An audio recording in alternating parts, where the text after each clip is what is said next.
Nay, wala akong masabi kundi nagpapasalamat ako sa pinakamal ko Jesus.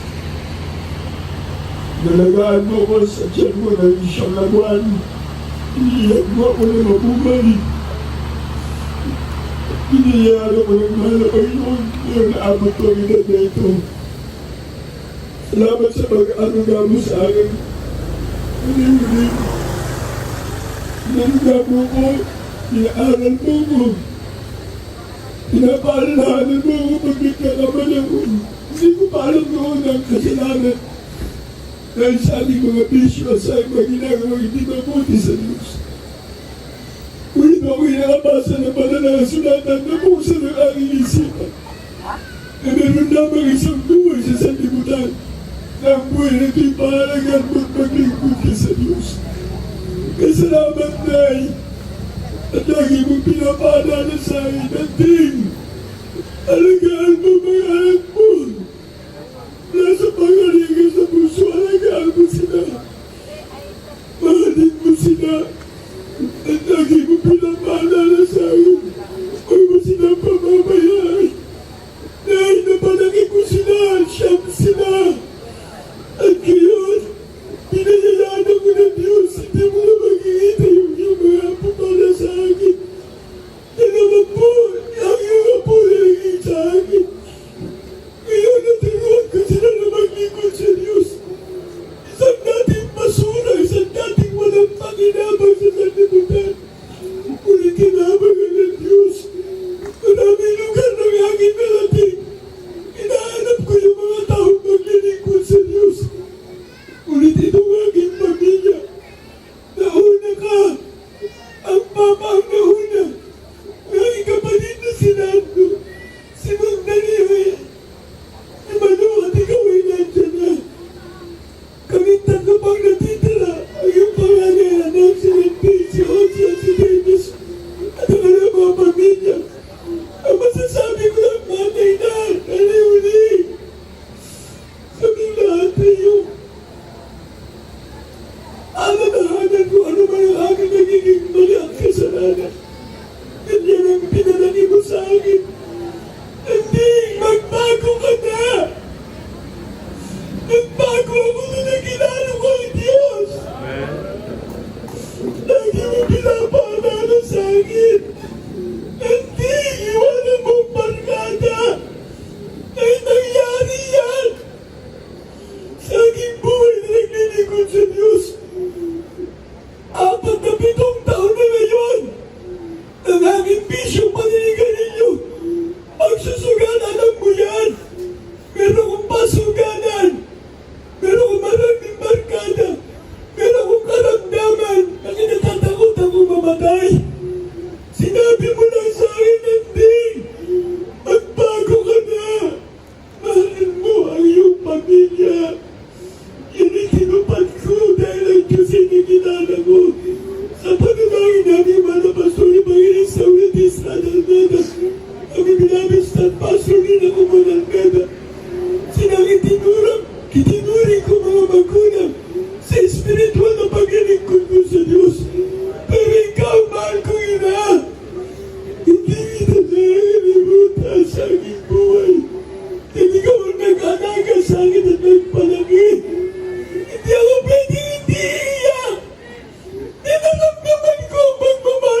kalimutan sa buong buhay ko.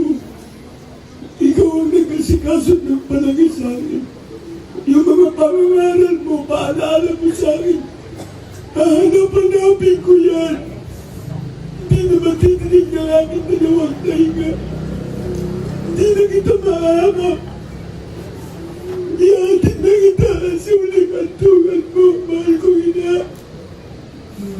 Ang salita ng Diyos kahit saan ako pumunta, hinahanap ko yung mga maglilingkod sa Diyos.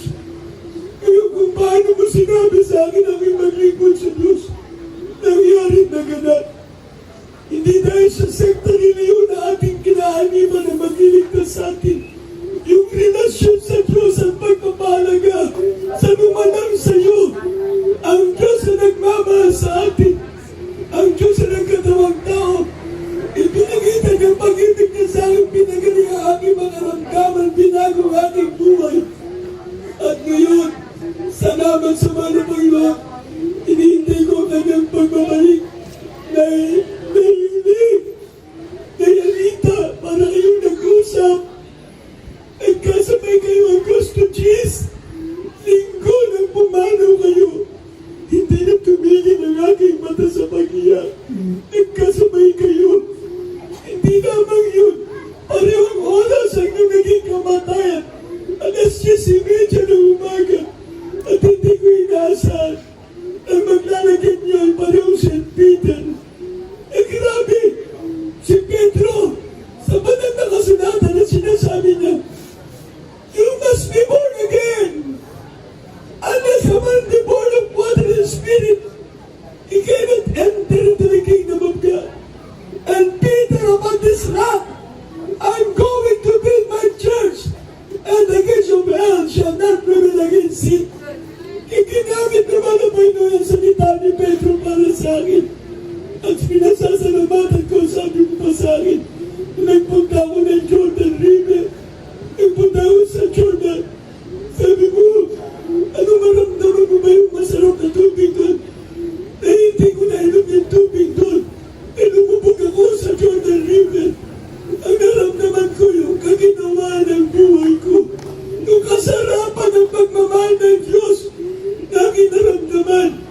At hindi lamang yan. Tinanong mo anong pasalubong mo. Nagpasalubong ako sa iyo ng akap at pagmamahal. Ngayon, huling akap at pagmamahal ko pala sa iyo. Nung nakarang buwan ng birthday mo. Salamat sa mga Panginoon. Nakakap kita. Mahal na mahal kita sa aking buhay. Kaya bilang pasalamat sa mga Panginoon. Hindi natin kailangan ng ating reliyon. Kaya sabi ko na mahal na kasulatan. Lahat tayo hatulan ng Diyos sa masama at mabuti natin ginawa. Tandaan po natin yan. Walang exempted yan. Lahat tayo hatulan ng Diyos sa ating mabuti at masama. Kaya bilang pasalamat, Nay, awitin ko muna yung mga apo mo. Kapag pumunta ako sa bahay sa Saulo, hinahanap mo sila. Ngayon, nandito ang mga apo. Awit sila ng magpupuri sa Diyos. Hindi mo matidinig. Pero hindi pa alaala sa lahat ng nandito. Hindi pa nakalagay sa kabaong. Matinig nila ang papuring awitin. Manggagaling sa iyong mga apo. Nay, I love you so much. I miss you so much. At alam ko, ang Mama Liswit at Anita Candesa, magkaakay na kayo, nandiyan na kayo sa area ng Diyos sa langit. Namatay kayo sa inyong edad. Hindi na maaabot yung edad na yan. 92 at 95. Yan ang edad na yan ay napakahirap na maabot. Kaya ako'y nagpapasalamat ang edad ko ay 65. Na kung saan, pinaligtad yung 95-9. Yung 6. Alam na mga Sa'yo, 9. Salamat sa ating mahal na Panginoon. Ang buhay kong taglilito, hindi naging maayos kung wala ang Diyos na bayubay sa krus ng Kalbaryo na aking inibig at minahal. at pinaglingkuran. Kaya salamat sa ating pinakamamahal na Jesus. Gospel is the power of God unto salvation to those who believe. Ito yung mga apo at pamilya. Lapit ko din. Kasi ito na yung sa malayo eh. Dapat sa malapit ka na. Na hindi mo na sila magigita. Wala sa harap mo. Hindi na sila mag-aanay ng pag-anap sa iyo. Pag di pumupunta kami sa samuyo, gusto ko nila makapit. Kaya salamat. Sabi mo patagiin ko yung aking mga anak. Ngayon, kung pwede na kung pwede. Bantayan mo naman na yung mga apo.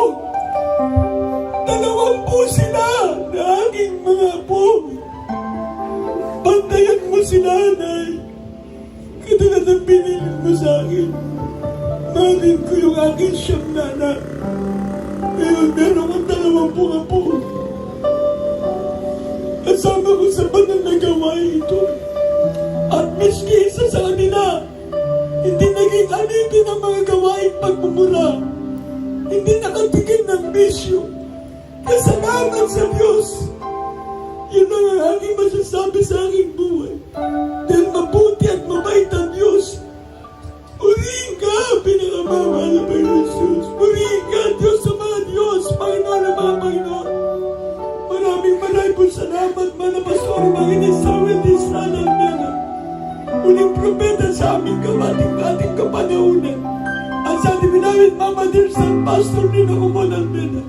Sa inyong mga panalangin, at sa inyong mga naging tulong at suporta. At narito, ang aking mga apo at mga anak, pupurihin namin ang Diyos. Hallelujah, aking pamilya. Nay, sinabi mo sa akin, hindi, pumunta ka na rito.